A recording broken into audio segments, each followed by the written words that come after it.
So recently there was a Robb Wolfe interview with Joe Rogan on a Joe Rogan podcast. Here's a little snippet there. Now, I've got nothing personal against Robb Wolfe or Joe Rogan. I'm just sharing my comments and criticisms. Who is Joe Rogan? Joe Rogan is the UFC commentator. Robb Wolfe is a very well-known author. He writes the book called The Paleo Diet Pollution, and it's been a very popular book to read. So, just sharing my comments here on Robb Wolfe, the author. No, nothing personal against Robb Wolfe and Joe Rogan, just sharing my comments here. So, I want to firstly say that I totally agree with Robb Wolfe about the sleep. You know, the sleep thing's just so critical, and he talks about taxes and stuff like that, and thumbs up from the doing writer there. Definitely early nights, getting enough sleep's critical, and it's something we overlook.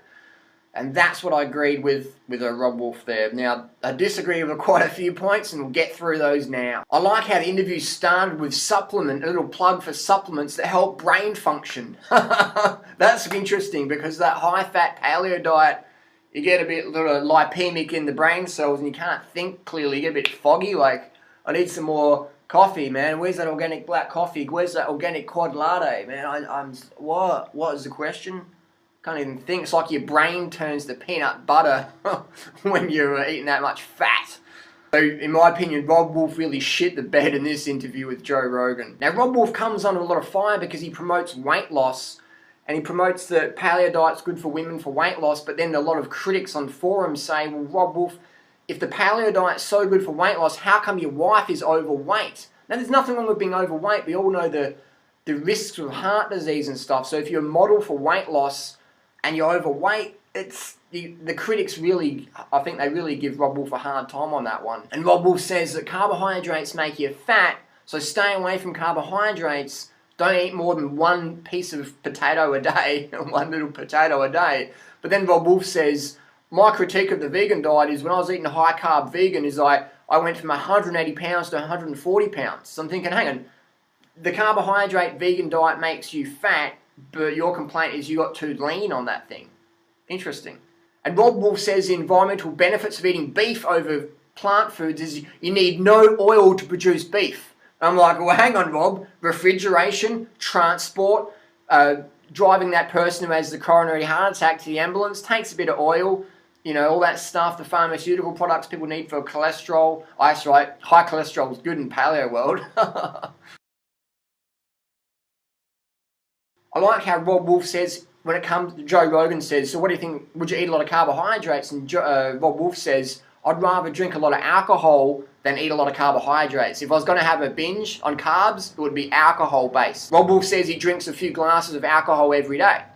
And he's a fan of drinking. Robb Wolfe says he's a big fan of coffee, and I can relate because when I was doing the paleo diet back in 1999, man, I was just going from cup of coffee to cup of coffee. I was so shot. I was carbohydrate deficient, glucose exhausted, and I was literally running on caffeine. That's why you see all the paleo crew, boom, boom, boom, boom, boom. Caffeine, caffeine, caffeine, caffeine, caffeine. Robb Wolfe even shits the bed again where he says the more coffee you drink, the better, based on the studies. And my question is, would you give coffee to a baby? Robb Wolfe says that whiskey's good because it doesn't have any sugar in it. So whiskey gets the thumbs up from Paleo Man Robb Wolfe. Robb also mentions he's a big fan of nicotine gum. My question is why... That's not paleo. There was no caveman drinking coffee and drinking alcohol and eating nicotine gum to stay awake because they're eating such a high-fat diet. In fact, back in the day, there was no high-fat animals really, was there? How much fat's in a mouse? How much fat is in a freaking ostrich leg? There's not much fat at all. So I like when they say fats, fats, fats, fats, fats, but reality is paleo world had no fucking fats, man.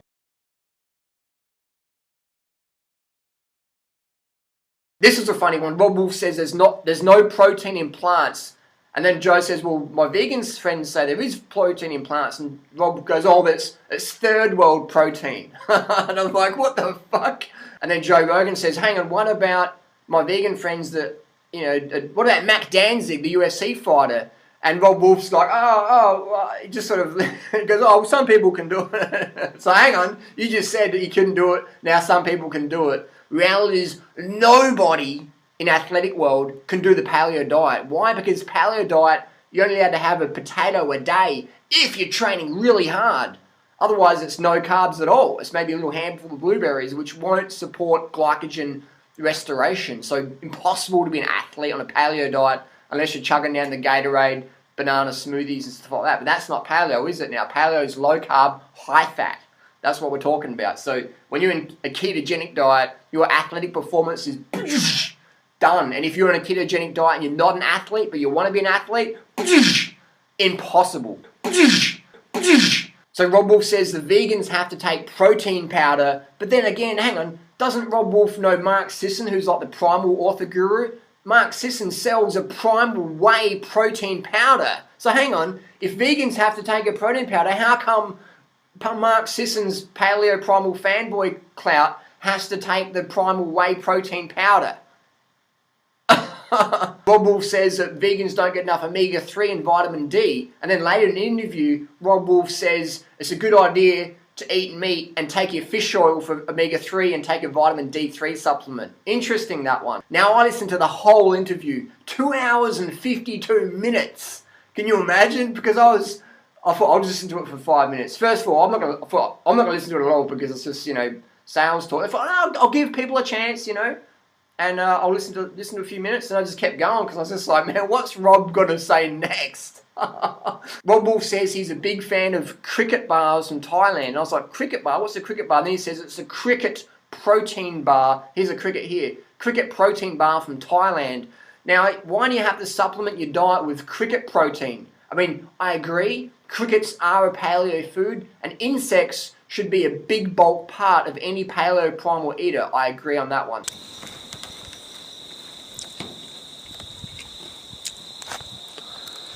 Tasty? Not bad. There's a good one under here. Oh! They're actually dehydrated. Kind of crispy. Yeah. Not bad at all. Another good one there. We would have eaten a lot of insects back in the day, do you reckon? I reckon. Someone said our ancestors weren't too proud to lift a rock for their dinner. Yeah. Pick it off the Toyota Camry. Not bad. So what does it taste like? The grasshopper legs? It's quite nice. Hard to describe. Yeah. Not bad. There's one, you got the one left here. There's two on the other line. I might be nearly done. This might be my last one. Yep. But they are kind of moreish. It's a good balance of nutrition, you think, in the insect? Oh yeah? You studied at uni, didn't you? I did. Yeah. Yeah.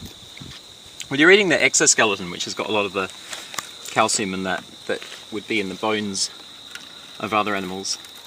So from a nutritional standpoint, it seems insects would be a far more... They might be more balanced than, say, red meat. And an eco way to do that would be to scrape the crickets off the bumper bar off your car and consume them, because that's totally sustainable and it's raw protein. So you get the raw cricket amino acids. Robb Wolfe says if you're really fit, it's okay to eat one potato at dinner time. I'll tell you what, if I was eating potatoes instead of fruit, I'd be eating 30 potatoes a day, literally.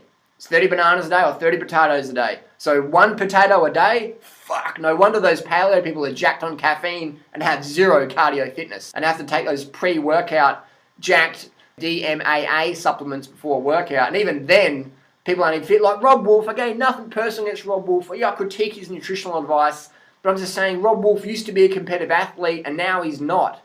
Robb Wolfe isn't even a district level competitive athlete. He was not even a fit personal trainer. So when someone goes on a healthier diet and their performance goes down and they're not an EPO or whatever in the past, it's like, hang on, like, if your diet's so healthy, how come you aren't a competitive athlete? And you're talking about it. Like, what's up with that? So that's a big critique of mine, is all these paleo primal people, they're not competitive athletes, but a lot of them used to be. That says something. If you used to be a competitive athlete and now you're not, it's like, hang on, personally, I'm setting personal bests, running and cycling, personal bests, and I'm 35. I'm fitter, 3 times as fit as I was when I was 18. 35, man. So that's something, that's a testimony to the power, the regeneration effects of a high carb, low fat, vegan lifestyle, 30 bananas a day. Robb Wolfe quotes a study where it says the slimmest people, the healthiest people, the fittest people ate the most saturated fat. And I'm like, what planet was that from? Because then I'd be asking the question, how come Lauren Cordain and Sally Fat, the health gurus, are overweight themselves? Lauren Cordain's like the grandfather of the paleo primal diet. Sure, he's a nice guy, lovely fella. He's overweight though. It's like claiming to be a world banker and you're begging on the street. I mean, and Joe Rogan was talking about how he likes to have a kale green smoothie for breakfast, and Robb Wolfe says a better breakfast, the best breakfast would be bacon and eggs with lots of coffee. And Joe Rogan's like, really? Like, that's awesome. And I'm just like, oh my God, what are you thinking, man? And if you listen carefully, Robb Wolfe says that the bacon is a slow release glucose. And I'm like, what the fuck are these people saying? What? And then Robb Wolfe pulls out the Lear Keith soundbite. Farming kills animals as well. And it's like, yes it does, but we're not killing animals, man. I was like, what the fuck? That's just like saying because this money passed through a drug dealer at some part in the last 10 years, it went through a drug dealer's wallet, I'm part of that drug deal as well. So I should just be a drug dealer anyway. Well, if you walk outside and you step on an ant, that's just the same as cutting down the Amazon to grow grass-fed beef. It's just the same. And then Robb says the best diet for type 2 diabetics would be a ketogenic diet. And I'm like, Robb Wolfe, how come you're ignoring the elephant in your bedroom? You're ignoring the elephant. You're ignoring the fucking blue whale in the telephone booth. Read this book, please, Robb Wolfe. Dr. Neil Barnard's program for reversing diabetes. Clinical shit, man. None of this paleo bro science, PhD in bro science, whatever, man. No more caveman nonsense. That's the real deal, man. Type 2 diabetics should eat ketogenic diet? What the fuck? This is what they want to be eating, man. Clinical data. Can't believe. That's just crazy, man. Crazy. Like, what the fuck? And Robb Wolfe says the best diet for heart disease is one high in saturated fat. And I'm like, oh, no wonder he sells so many books, because he's telling people good things about their bad habits. This is what you want to get up to speed with, Rob. Prevent and Reverse Heart Disease by Dr. Esselstyn. Now, people ask me, Harley, why do these paleo primal people pretend that these people don't exist? I'm like, duh! They want to sell books, and they want to sell the primal protein whey powders and the fish oil and the cod liver oil, micro cleanse from Iceland for $80 a bottle. They want to tell people good things about their bad habits, because that's where the fucking money is.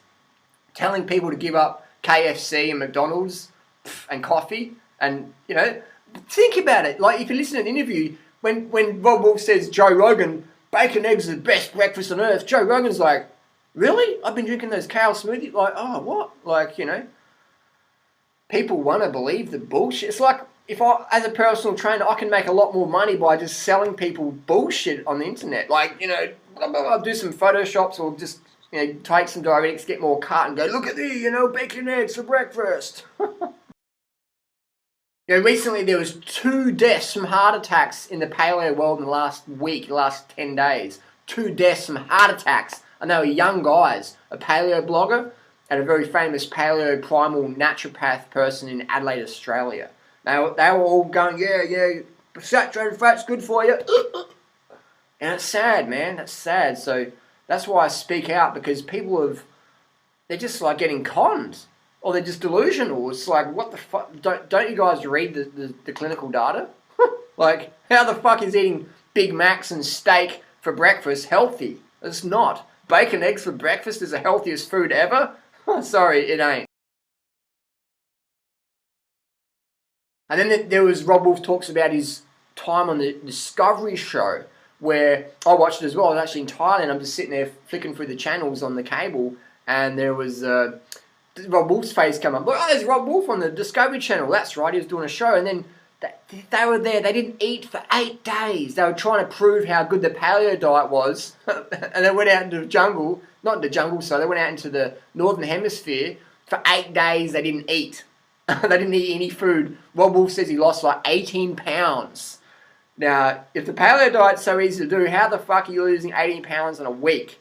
Now, you know, like, man, if you put me in the jungle, I'd be eating fruits and all sorts, plant foods, loving it. I'd be running marathons every day looking for food, just having fun in the sun, versus trying to risk my life spearing a fucking caribou and getting chased by bears and shit.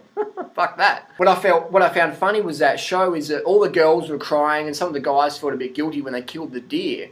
And even Robb Wolfe's look in his face was a bit like, oh fuck, like that's where meat comes from, like, you know, because Robb Wolfe isn't a hunter. He's like the typical paleo primal people. Just drive the SUV to the supermarket, pull your vibe and 5 fingers on, walk in the supermarket, pay on your credit card, get your little plastic wrapped steak, or you don't even touch the blood. You get the tongs, put it in the microwave or whatever, cook it up and eat it with your fork and knife, bit of mouth freshener afterwards, and you're done. There's a total disconnect. But when people had to clean it and gut it, it's like you could see on the Discovery show, everyone's disgusted. The girls were crying. People were like, oh, what the fuck is this? And then the next day, they're like, I need some carbs. I want some carbs. If you get a chance to watch that show, it's a classic example of the truth of the paleo primal diet. It's just unsustainable. And I love this picture of Mark Sisson and Robb Wolfe at the ice cream parlour. Now everyone loves sweet foods, man. I agree. Sweets is the go. Fruit's your friend. Gobble up put down the ice cream, pick up the fruit. And then Robb Wolfe says he caught a mouse when he was on his camping trip on that Discovery show. He cooked the mouse up, and he said, I cooked it up really well in case they had dengue fever. And I'm like, hang on. No animal in nature that eats meat has to fucking cook it to make it safe to eat. If meat was so natural, how come we have to cook the fuckers to get rid of all the bacteria and stuff? How come we're the only animals to cook meat? Every fucking animal just grab that fucking mouse and chuck it in the mouth and go, yeah, that was good. How come we don't have to cook the fruit? If you have to cook something to make it safe to eat, then chances are you shouldn't be fucking eating it. And the last comment where Robb Wolfe really confirmed his shit the bed in this interview was where he compared the veal industry, like Joe Rogan brought up the cruelty of veal, where they lock them in crates and shit. This is what happens. What happens with the organic dairy industry, all dairy industry, is they pull away the male calf, and the calf gets put in a black fucking shed, so it gets anemic, so the meat's all fucking tender and shit like that. They make the cage out of stainless steel, so it can't lick the iron, so it becomes anemic. They tie the animal down with the collar, so it can't even get up and build its muscles. It can't even stand up. Because if it stands up, it builds the muscles, the meat becomes too tough for their fucking paleo primal gourmet people. So what they have is this fucking sick veal industry, and Joe Rogan says it's fucking crazy, isn't it? It's cruel. What do you think about that, Robb Wolfe? And Robb Wolfe says, it's just like watching Jersey Shore. I agree, it's cruel. Fucking hell, man. So my conclusion for the interview was that Joe Rogan sounded half conscious. He was sort of, open to it. But Robb Wolfe had his little paleo primal caveman blinkers on going, no, I can't comprehend that. So that's my comments and criticisms of that podcast. What did you think? Post your comments and questions down below. Want to learn more? Subscribe. Paleo primal diet debunked.